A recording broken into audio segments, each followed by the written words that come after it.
So apologies, but we've got basically prepared a half an hour presentation, so we've got plenty of time. There's sort of 15 minutes for Q&A, but that's only 4 of you. I suspect that will be plenty of time. So we're going to talk about performance testing. So as a coach, I definitely sort of use a more scientific approach. I have as an athlete as well over the years, so sort of the Olympic distance and great for a number of years, and then I raced professionally and Ironman distance for about 4 or 5 years. And I found season on season, because I had a day job, I had to really utilise my time very, very well when I was racing. When I was racing as a pro, I was doing about a third or half of the hours that most professionals were doing. So every session I did had to be very, very specific, and it's certainly what the philosophy that underpins all of my coaching that I do with all my athletes. Most of them, of course, same scenario as myself. You know, they work full time. They've got different goals, whether it be complete their first Ironman or race a great record, or even just do their first sprint triathlon. It doesn't really matter. But I make sure that every session counts. So we'll talk about how the testing informs the intensities. So that way you know kind of which session has to be performed at a certain level. Not every session's the same. Some will be intensive, some won't be. And that way you definitely ensure progression. It's kind of a proven and easy way of making sure that you progress season on season. And it's just, I think it's adds variety to your training and interest as well. So you don't become too sort of training in terms of doing the same things over and over again and expecting a different result. Because I think I've said before in one of our presentations here, the definition of insanity. So I just want to start with a little kind of visual of how we think progression evolves, whether that be in a professional sense, it might be sort of professional development, we're talking about that, or in an athletic kind of way. Particularly for multi-sport athletes, I think this is where we kind of run into problems. If you come from a different sport background, I came from running, marathon running, and my idea was definitely year on year or season over the course of, those dates are actually monthly, so over the course of a 12-month cycle, it's actually 11-month cycle, 1 month kind of recovery not shown. I expected that my progression would be linear, or would be kind of measurable in a kind of gentle, progressive way. But actually, in reality, if you're doing some testing, you quickly realise if you're only juggling one sport, it doesn't happen, and if you're juggling 3 sports, it definitely doesn't happen.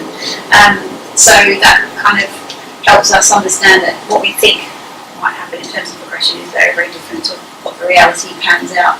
And that can be for lots of things. So often a training camp in here can have this massive kind of spike effect, an injury, illness, things like that can cause the progression to go the opposite way. But quite often, if you were to plot the progression that you think that you would have had, you'll catch it back up again further up the scale, simply because you had that little bit of rest and recovery, forced it might have been, but your body is able to adapt quicker when it does come back. So it's a good way of kind of reassuring athletes I work with as well. When life does get in the way, it really doesn't mean that all is lost. We all have to deal with injuries, we all have to deal with illness if we've overreached in training or whatever.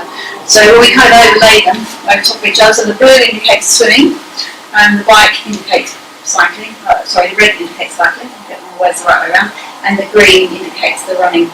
So I've just kind of overlaid them like that, just so that you can see they all start from different points.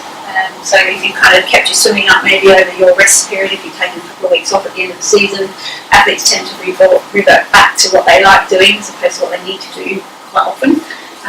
Rather generalising, of course, but if you come into the sport from a different background, then you might kind of revert back to that as you enjoy it.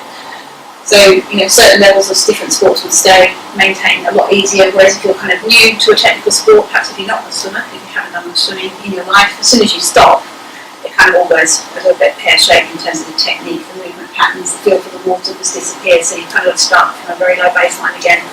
Whereas cycling and running, for most people, if they've done pretty active things over their lifespan, it doesn't take very long to get them back up.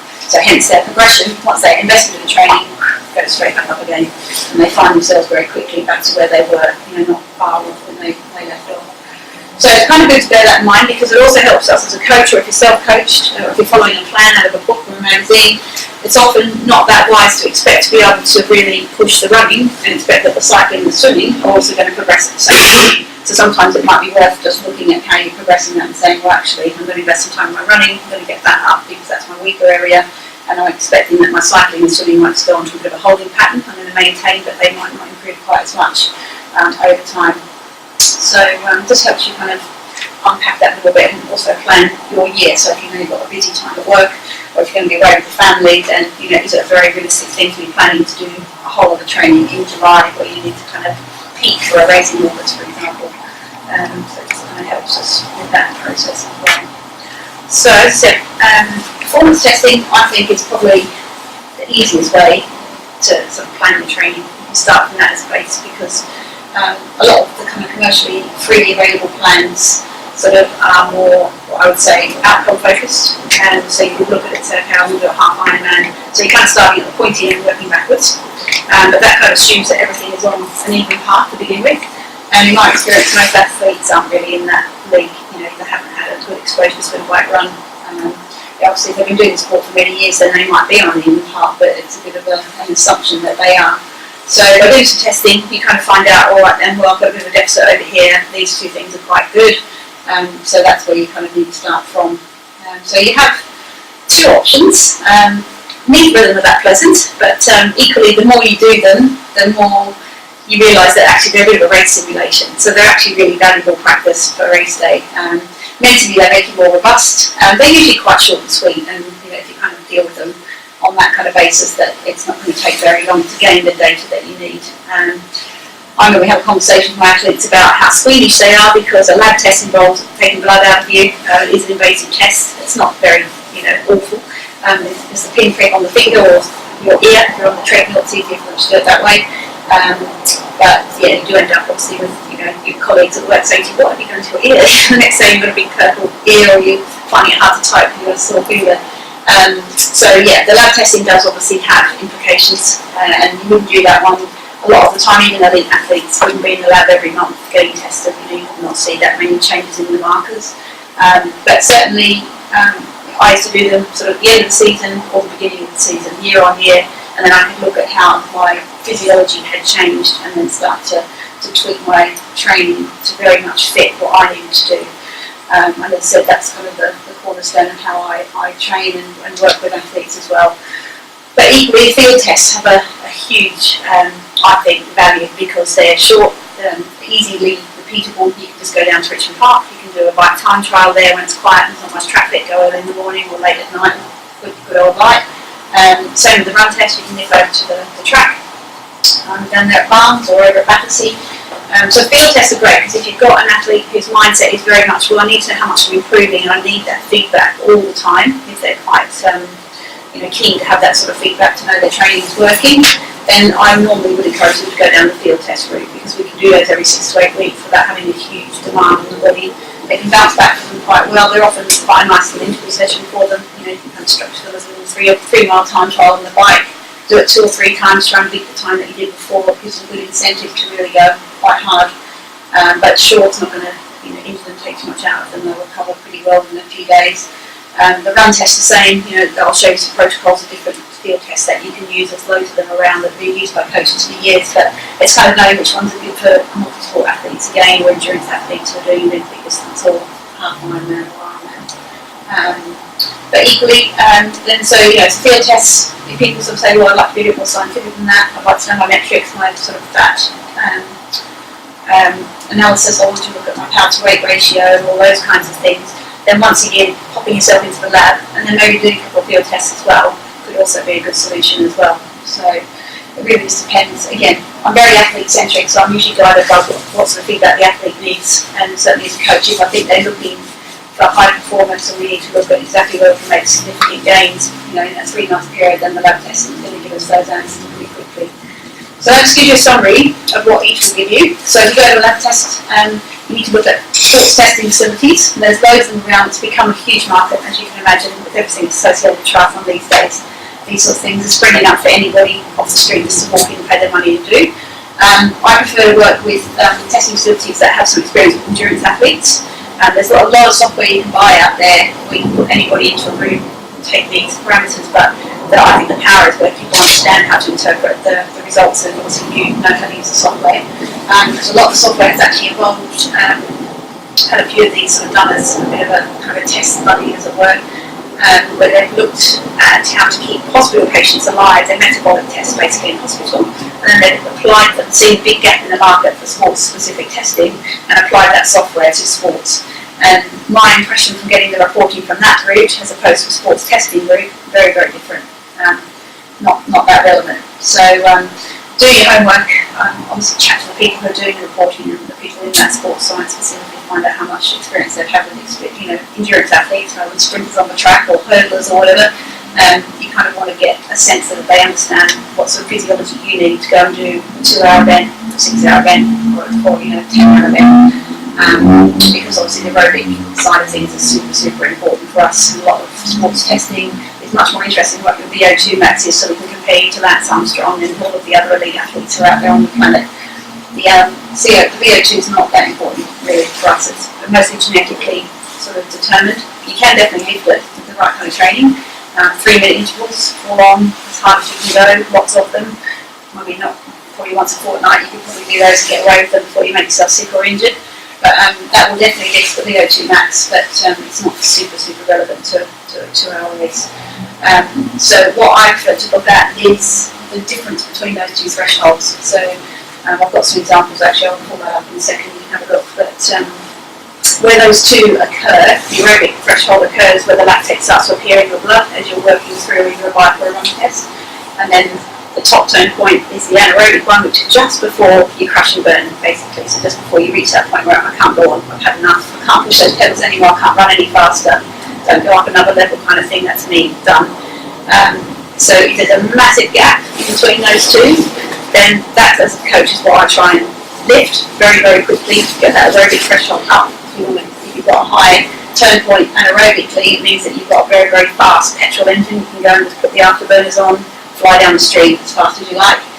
But getting you in a diesel mode and going nice and steady, but maintaining that for a long time is, maybe lacking if those gaps are massive. Equally, if they're quite close together, it might mean that you're much more of a diesel engine and that you haven't got much top end, that you can just go all day at the same pace, very, very economical, efficient, all that kind of thing. But if we ask you to put in a very sustained fast effort, like a 5k run, very, very at that anaerobic threshold, that could be a little bit getting into dodgy ground. So those parameters are really, really ones that you can only get from a lab test. You can't really tell. I can tell a little bit about that on a field test if I look at the heart rate graph, but it is speculation really.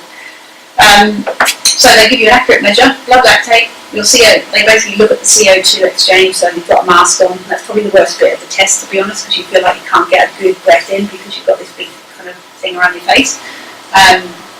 You do get used to it as you go through the test, of course. But they also, while they're tracking your blood measure, they also track what's happening with the O2 and the CO2, and that usually correlates exactly to where that lactate starts to appear in your blood. And then by the time those two cross over, you've reached your anaerobic threshold. So it's just quite useful that it is very consistent like that. And physical metrics as well. So if you want to know your weight accurately, how much percentage that is body fat, all of those metrics, you kind of get those there. And lab technicians don't generally hold back on the physical metrics, so they will tell you if they think that you're not of ideal weight for the sport that you want to do. And sometimes when you read that in a report, it can be quite brutally presented. It's not, it might be presented very nicely. So, some places they do vary, but a couple of places we work with are usually pretty good like that. So I think there's a big sensitivity these days around things like that. But, so yeah, the reporting is very useful. I'll show you a report. Have a look. And it just gives you such a clear idea of physiologically where you need to target your training. So do you need to do the 3-minute high-end intensity stuff, or do you need to be going out on your bike on a day like this and riding for 3-4 hours, burning fat and learning how to be efficient? So that's great in terms of planning. So that gives you the petrol and diesel engine kind of comparison. I think most people kind of fall into those categories more or less. Being a bit generalistic there, but it's quite kind of nice to go through that process and help them identify where they think their strengths and weaknesses are on that front. Particularly they come from another sport, so they come from a sprinting or a short course kind of background. It's very quick, very easy to see they'll probably more petrol engine. And then implications for your goal races. So quite often I'll have clients who'll pitch up and say, I want to do an Ironman, but they've only ever done a 5k race, and the whole marketing machine around the WTC is that anything is possible and anyone can do an Ironman. And yes, that's true. But how much time have you got? And are you going to be prepared to put in the kind of training that you might need to do to be able to go all day at 12-hour pace kind of thing? So yeah, often once you know what your engine is, then you target races to make the best use of that. So you might end up saying, well, I'm going to trying to really do over sprint Olympic distance, because I'm definitely a petrol engine, and that fits in much better with my lifestyle as well in terms of the training. So that's lab testing.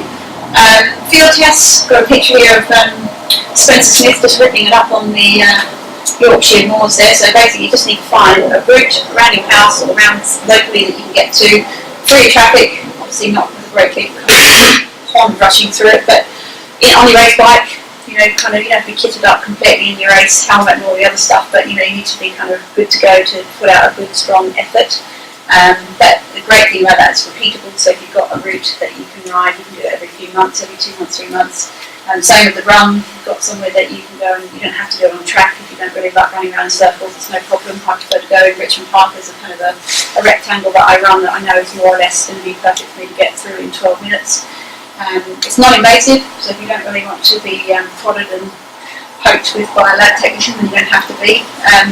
Over the years, I have definitely realised that it is 90-95% reliable data that you get from a field test if you execute them, you know, well.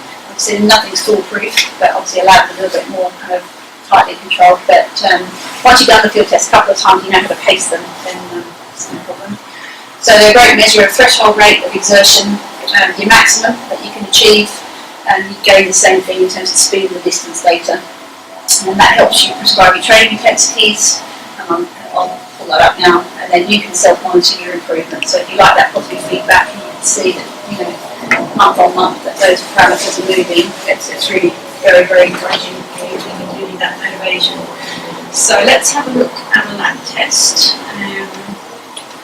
Or a report, I should say. It's not a test at all. I don't know where the logo is going, that's fine. So this was done up in University of Essex in Human Performance Unit. They've got, at the University of Essex, they've got a very strong sports science section. They actually run a triathlon club out of there as well. They've got about 4 or 5 triathlon coaches, so they do kind of have a great deal of background in triathlon, which is always helpful. So these are just the kind of raw data, bits and pieces that come out of the test. So the date of the test, this particular athlete was a chap I was coaching for his first Ironman. So we've got his threshold heart rate, we've got power in watts, 233. And then further down, so all of that, obviously, you look at that and think, okay, that doesn't mean very much, which is very, very true. So these are more interesting. So you've got your peak power, which you reach at exhaustion. It's worth saying the protocol for these tests is usually a form of a rank test. So they'll look at you and say, okay, you're an Olympic distance athlete, Ironman athlete. Ironman athletes will have longer stages, so it might be 3 or 4 minutes that you're pushing the same load. And they'll kind of weigh you and work out, okay, where should we start this in terms of wattage or resistance on the bike. And then every 3 or 4 minutes that starts to crank up, and you've got to maintain the same cadence as that test progresses until you can't maintain it anymore. So it is an exhaustion test. And whereas an Olympic distance athlete might have shorter stages, because we want to get more information out of them in terms of where all those tone points are happening with the blood. So peak power here, which is brilliant, 183. The higher the heart rate doesn't mean the fitter the athlete either. I've got some very, very competitive age group athletes who've got maximum heart rates of 160 beats per minute. They've never been able to test any higher than that. They're in their 40s, some of them.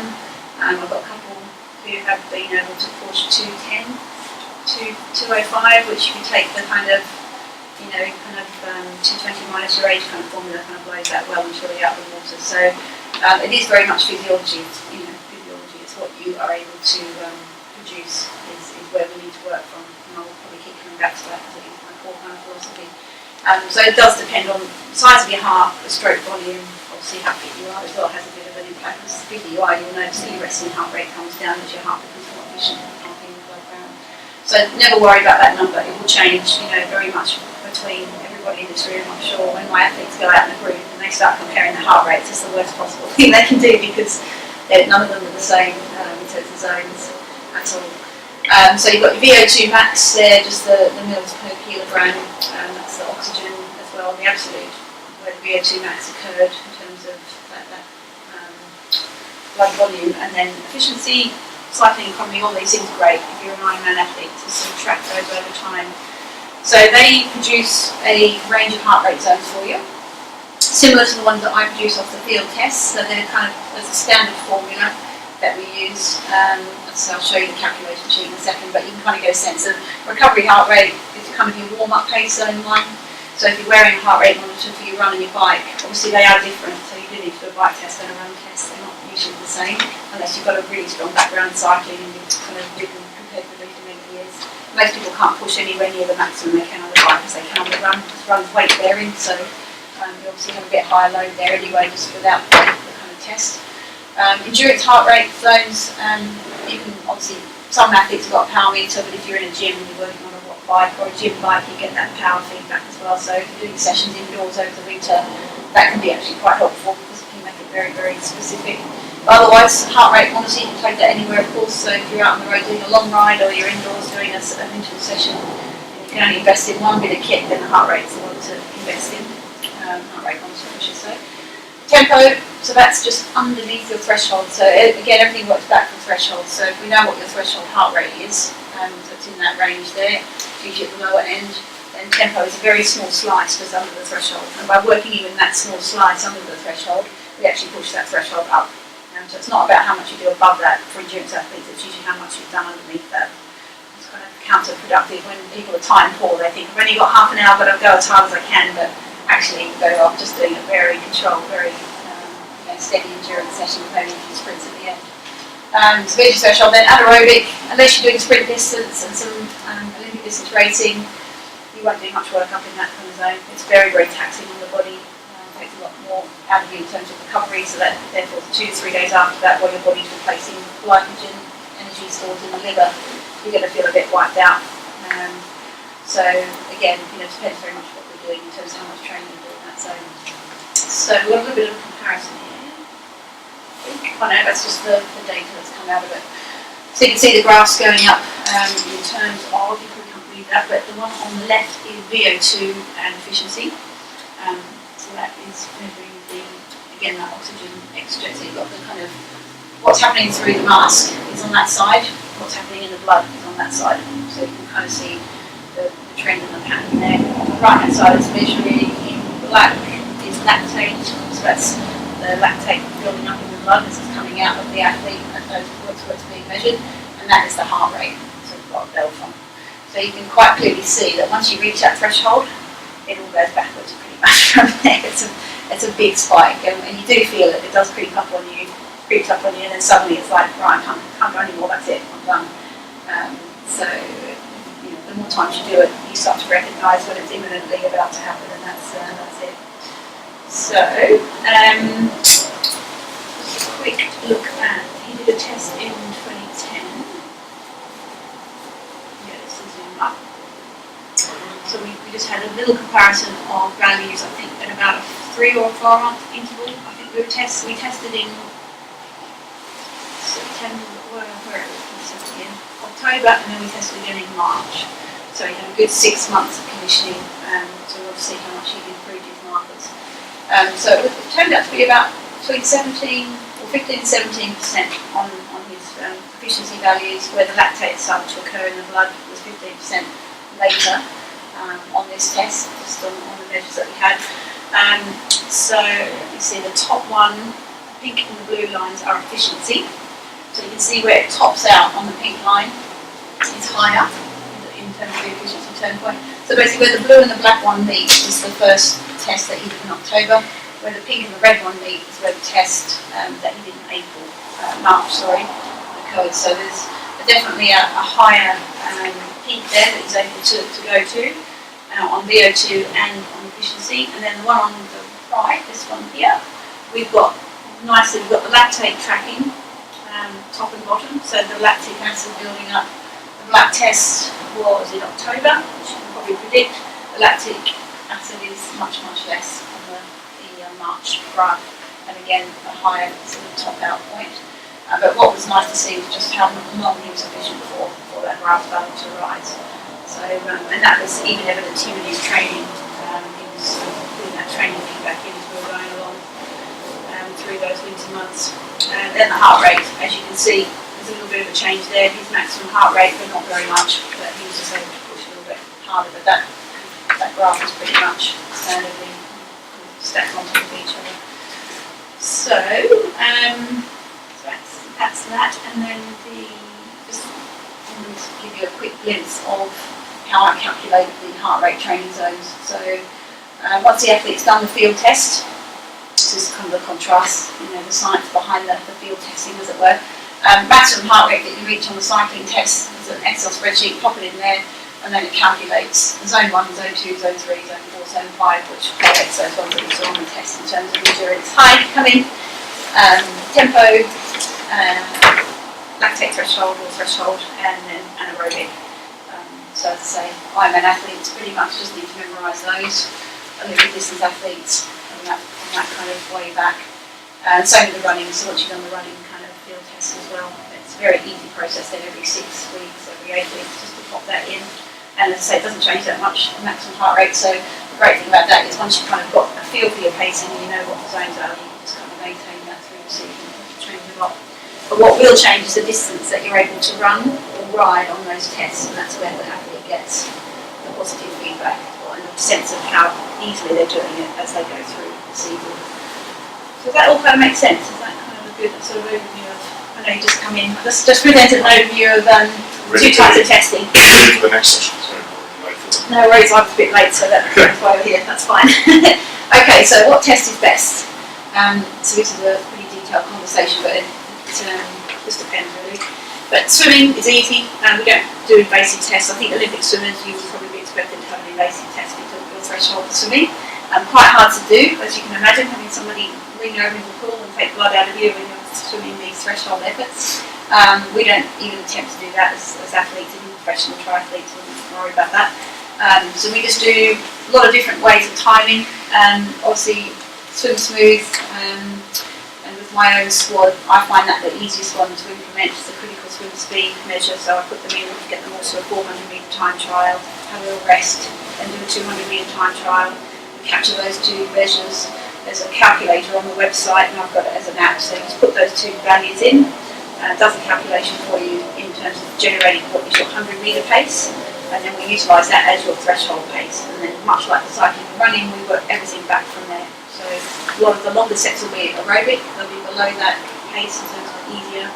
A little bit of sprinting above that, especially coming into the season, teach you to sort of deal with that horrible lactate feeling and being able to kind of settle back into threshold pace after you've been working above it, deal with the lactic demand.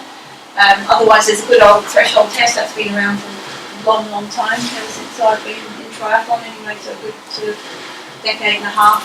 I remember doing that test when I first started doing triathlon, 10 lots of 100 or 10 second rest. It's a classic test.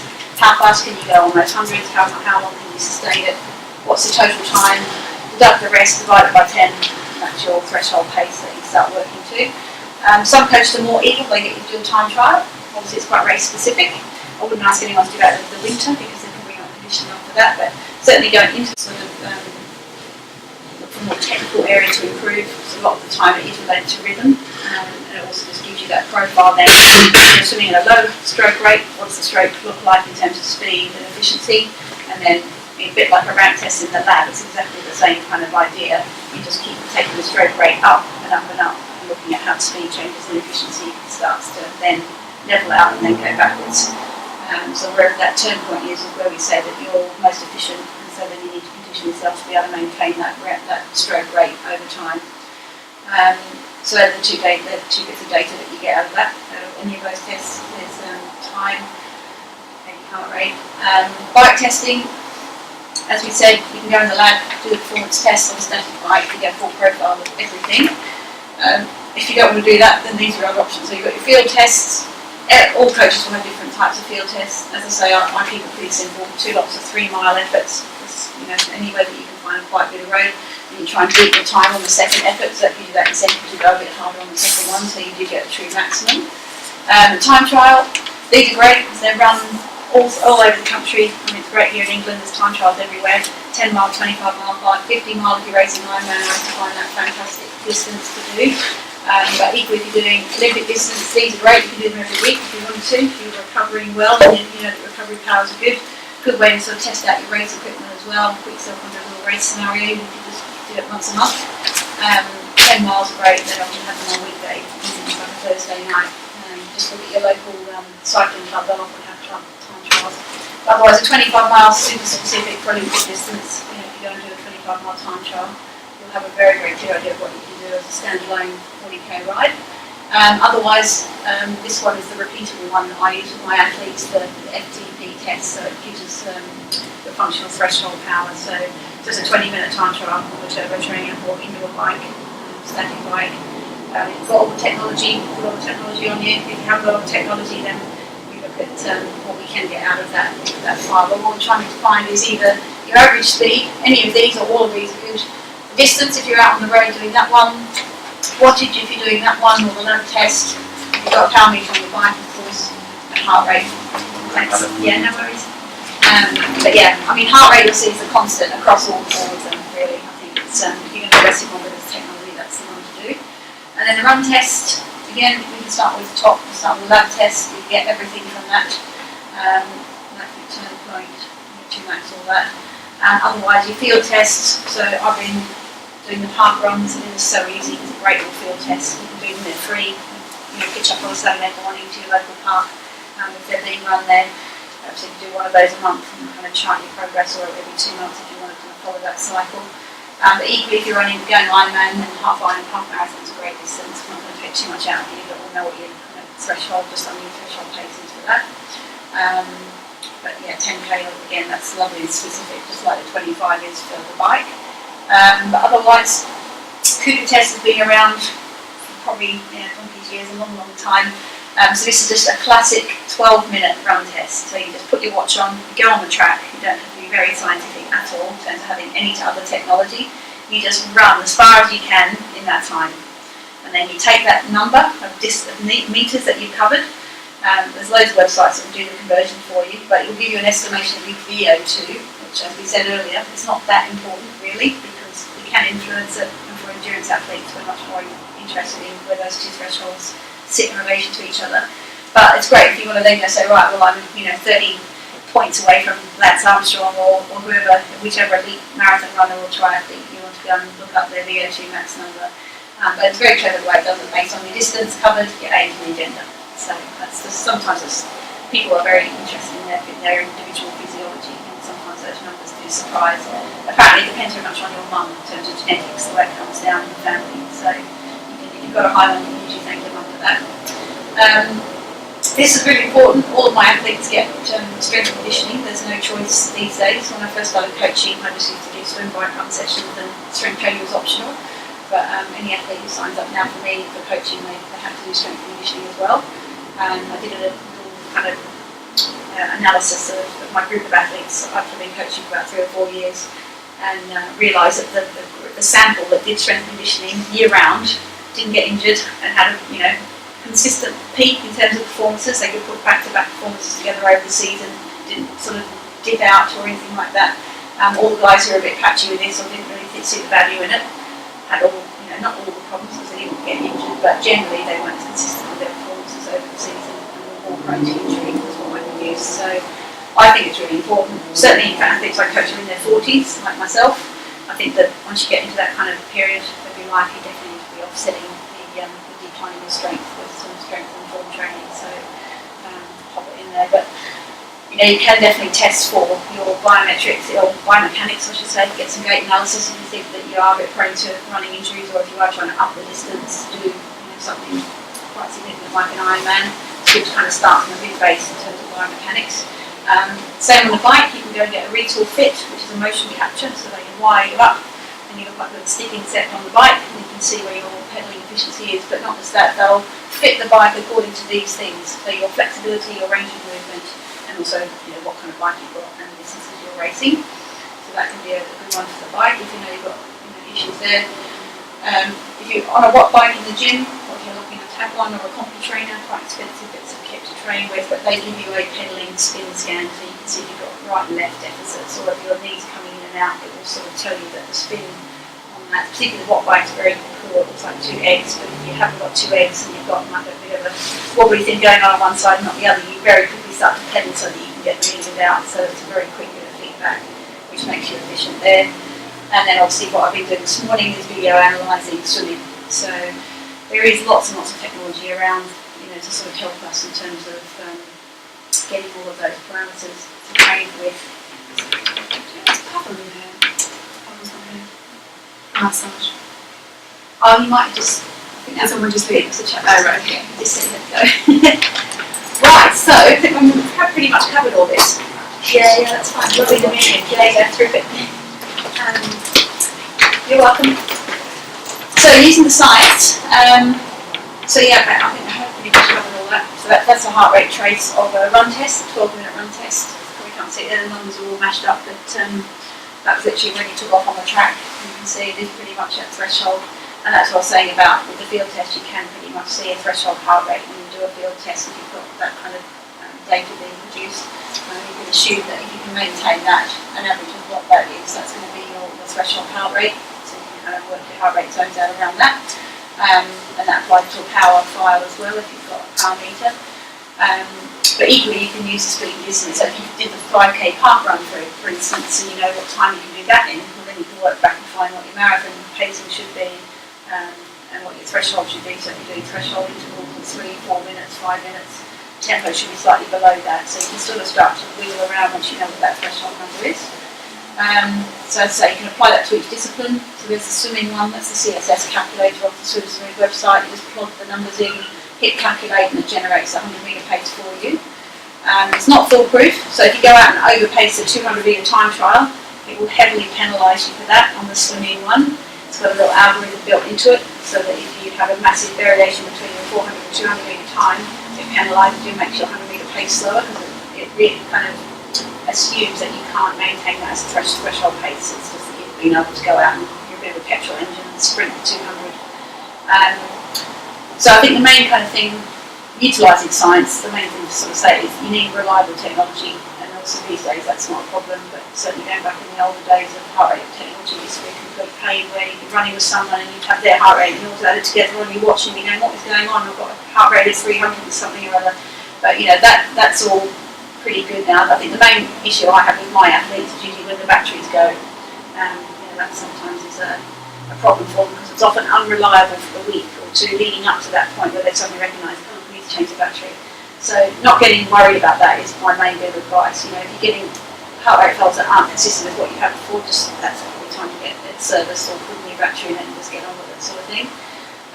Consistency is key. So training with science, you make it just so easy to be consistent. If you've got nice parameters that are individual to you. And I don't really like athletes to get too addicted to their technology. So it's great to help them develop pace judgment, but there's always going to be a day where you have, I'll say to them, go and run without it, just run and feel. And that's a really good kind of stage that they reach in their training where they say, yep, I know I'm running a tempo, or I know what pace I need to run my intervals, I know what my endurance pace feels like now. And that's always the overarching goal. It's not about having to be a slave to the watch and follow that all the time. And that definitely applies to race day. So some athletes get so addicted or so kind of weaned or attached to their technology they couldn't possibly even entertain the thought of racing without it. But I used to race, Olympic distance without it, and I think for that purpose it's very, very important that you just go out and run and race on the field over those distances. Ironman's a bit different because you do have to manage your energy system for the day. But yeah, certainly I think it needs to be kind of clear that that is the overall guide and aim, that you can just run and race on field. But it certainly has a time and a place in training. And for some athletes I would argue racing as well. So calculated training intensities, I won't make that too boring and dry, but I use some software called Training Peaks. You might have heard of online. It's great for planning your training. There's coaches who put plans there. You can put those into your kind of calendar or schedule if you want. But once you put them in there, so that's the power for this particular athlete, his functional threshold power, the test in there, and then I generate a whole bunch of levels or zones that I want him to work in. But in each session that kind of goes out with the session, so he's got those numbers if he's forgotten them, they've got them to hand. And same with the running and biking, that's there too, and the swimming. But the nice thing is you can set pace guides. It doesn't have to be heart rate or power. There's about 4 tabs there. So quite often my sessions, and there's a screen grab a bit further on, will have a pace guide and a heart rate, and might have a few different parameters for them to work off, not just something that's a number that they're looking at on their watch. So the percentages of maximum heart rate or threshold heart rate, and or expressions of power. as we said, with swimming it's threshold pace again, so you're getting a recurring theme of threshold diet today. But all the swim set's a little bit different because we obviously base it on time and pacing. So if you know what that threshold pace is, then you can then calculate 100 meter speed, 200 meter speed, 400 meter speed based on threshold plus or minus. But mostly it's minus or at threshold. As I say, I like to use the pace guide for running because that's quite useful. Particularly the GPS these days in Diamonds, it's really nice just to know, okay, I'm running at 4 minute K, that's my interval run pace. I'm running at 4.5 minute K pace, that's my tempo, and my marathon pace or endurance is 5 minutes. So they get that speed guide, and that can be used on the treadmill as well. Indoor cycling, outdoor cycling. It's just lots of different ways you can use it. So measuring progression, going to retest. So we've got the protocols there. Do I need to put those up now? I think we have actually covered them. I think we talked about the Cooper test, FTP test, and the CSS, so I won't pull that up. But basically, if you're following the field test model, which is that one there, those tests I just mentioned, then you could, if you wanted to, you could do them every 8 weeks. And that's usually what I follow with my squad over in Richmond. We do the CSS test every 8 weeks. So they all pitch up, knowing that's going to go ahead. They bring their watches, we do the test. Spreadsheet normally goes out the following week saying, right, all those guys, you've all moved up a lane now, your CSS is no longer 140 pace, it's now 135, so you're not swimming in that lane, you're swimming in this lane. So they get that, kind of lovely feedback over time that they're going somewhere with their swimming. Same with the running, when you suddenly see that actually at marathon pace or at zone 2 heart rate, and endurance pace, your average speed is now changed from 5.5 minute kilometre pace to now 5 minute pace. So you start to put that together on a race scenario, and you think, okay, that's looking quite good for my Ironman. I might be able to do some 4 hour run off the bike, or if you're running 10k, for Olympic distance, you suddenly realise that the threshold pace is no longer 12 or 13 kilometres now, it's now 14 kilometres an hour. So that progression is per training cycle, I think, is very, very valuable for most of us to kind of know. But as we said at the beginning, it's not going to always just be going up in a linear kind of fashion. It might you might get a big spike in the swimming, but the biking and running might stay a little bit more constant, and then they'll spike up eventually as well. So then it helps you identify the type of training you need to rectify weaker areas of performance. So if you know that the endurance side is weak, you might need to do a bit more on that if your endurance is not as strong as it could be, particularly if you're targeting longer races. Give you that positive performance cycle, where you feel that you're going somewhere, so that kind of spurs you on to keep the training going. And of course, the overall thing that we all want, and that's speed, efficiency, and strength gains. So it's really important. But without being tested to death, I have to say at the end, I have to definitely put that in, because I think you can go the other way and think, oh, I'm going to do a test every week or every month, and that would be too much. So there's some good references that I recommend for my athletes who've got a particular interest in a certain area or all areas. So the Power Meter book that Alan and Colin brought out quite a few years ago now, that gives you, it's quite dry, it's obviously quite scientific, and it was written kind of one of the first books to come out on power meters. But inside it's quite great. It's good in terms of it explains the functional power threshold test, but it also gives you these matrices of how they're calculated and what energy systems they're targeting. So if you're working at level 3 or 4 watts, for example, what am I actually getting out of that in terms of physiological gains I'm targeting? Whether it's mitochondria cell level, or whether it's your physiological system, you'll see all of the kind of outcomes there. So if you are into that sort of thing, have a good scientific brain, you want to know what's happening to you while you're training in these things, it's a very, very good one. Law of running, Tim notes, there's lots of different tests in there, so that's what I was saying. I've just kind of plucked out the Cooper test, but that's the easiest one that I tend to use for my athletes, but I also use another one that's a modification of that, which is a 6-minute protocol.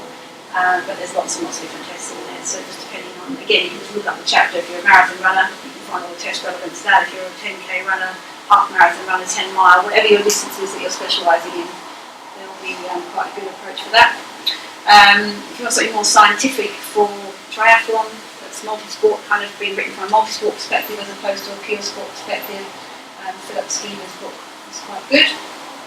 Swim Smooth, of course, Paul Newsom very much into the data, using science to kind of inform all of that, so that will be very, very, full of, it's got the CSS calculator there as well, but there's a couple of other tests in there.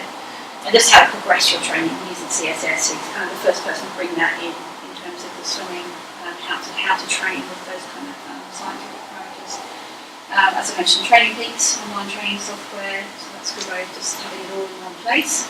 And that includes your files as they come off your watch. You can put it all in there, so it tracks your training stress scores over time and all that sort of thing. You can compare what you're doing last year to this year, bring it all up in a big pie chart and a graph and look at what you were doing. So there's lots of stuff you can do in there. And then if you want to go to the lab, these are the people that we've got affiliations, or I've got affiliations with, as both when I was racing, sponsored by the lots and lots of data on me, but more recently I've been working with Kingston University, just down the road, so and they've got the big sports science unit there who are very understanding of endurance athletes. So yeah, any questions for me? One of the science order on the table. Yeah. Apologies if this has been covered at the beginning, but it feels like I'm at a level where I probably need to do some basics first before I can get into the very, or is this valuable as someone who's getting back into it? And because I feel like getting a coach or going through one of these would be wasted on me. Yeah, well, you already am kind of back at square one, really. Yeah. So how long have you been out training? I would say I've started riding again.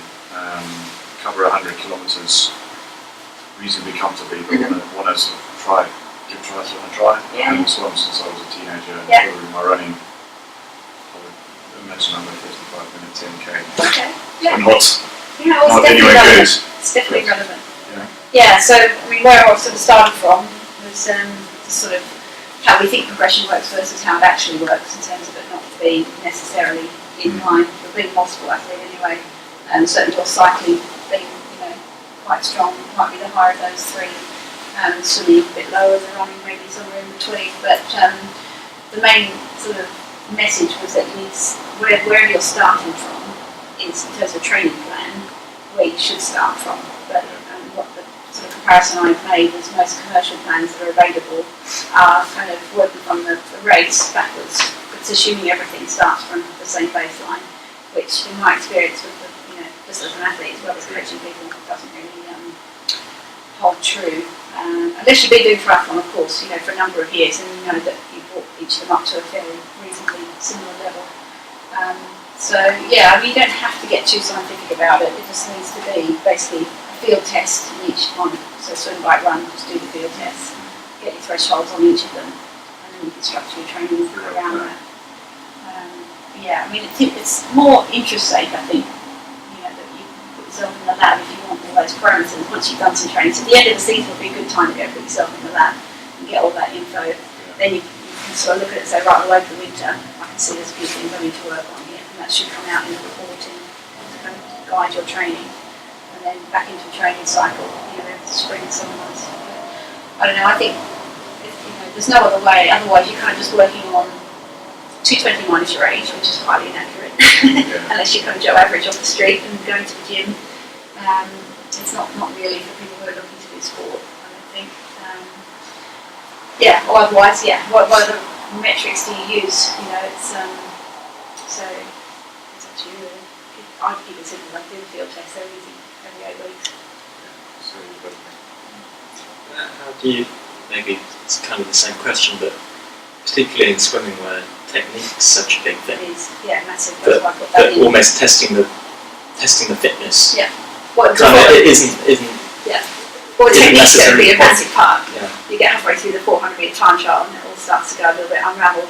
But then the next time you do the 400 metre time trial, you might find that you get to the 300 metre mark. Yeah. And the technique's holding together. But I guess But it's more relevant. You're also assuming that the technique is consistent each time the test is done, so that any changes are down to physiology.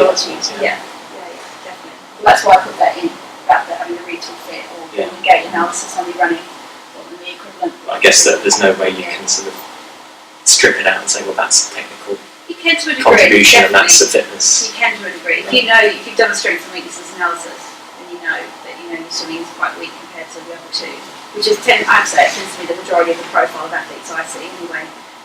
Certainly here in England compared to Australia, it's very, very different. It's definitely me. Yeah, 90% of athletes. I mean, it's my whole squad basically. Everyone who comes to the squad in the same boat. They're great bike, good on the run. Swimming is the weak league. But I think that's the great thing about the sport that we're doing. That if you invest that time in, well, certainly in swimming, the technical side, you will get quite proportionally good gains. But Doing a lot of swimming in brain fat technique is not a good idea. But yeah, no, you're absolutely right. You can't really strip. I don't think there's an answer to strip it out and say. But yeah, you can attribute a proportion, I think, to physiological gain and some to technical gain as well. But that's the next presentation actually when I talk about that. You guys are staying. And it's not really about the testing, I suppose, but you mentioned the thing about how to avoid getting hooked on the technology. How half marathon this morning and I screwed up my watch.